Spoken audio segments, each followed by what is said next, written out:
शङ्खम् चक्रम् जलौकाम् दधदमृतघटम् चारुदोर्भिश्चतुर्भिः सूक्ष्मस्वच्छातिहृद्याम् शुकपरिविलसन्मौलिमम्भोजनेत्रम् कालाम्भोदोज्ज्वलाङ्गम् कटितटविलसच्चारु पीताम्बराढ्यम् वन्दे धन्वन्तरिम् तम् निखिलगदवनप्रौढदावाग्निलीलम् अच्युतानन्त गोविन्द विष्णो नारायणामृता रोगान् मे नाशयाशेषान् आसु धन्वन्तरे हरे आरोग्यम् दीर्घमायुष्यम् बलम् तेजो धियो श्रियम् स्वभक्तेभ्यः अनुगृह्णन्तम् वन्दे धन्वन्तरिम् हरिम् धन्वन्तरेरिमम् श्लोकम् भक्त्या नित्यम् पठन्ति ये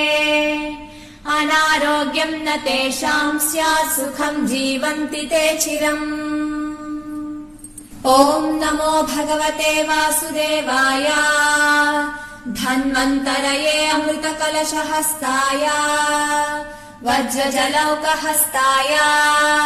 सर्वामय विनाशनाय त्रैलोक्यनाथाय श्रीमहाविष्णवे स्वाहा ॐ वासुदेवाय विद्महे सुधाहस्ताय धीमहि तन्नो धन्वन्तरिः प्रचोदयात् श्रीधन्वन्तरी मन्त्रम् ॐ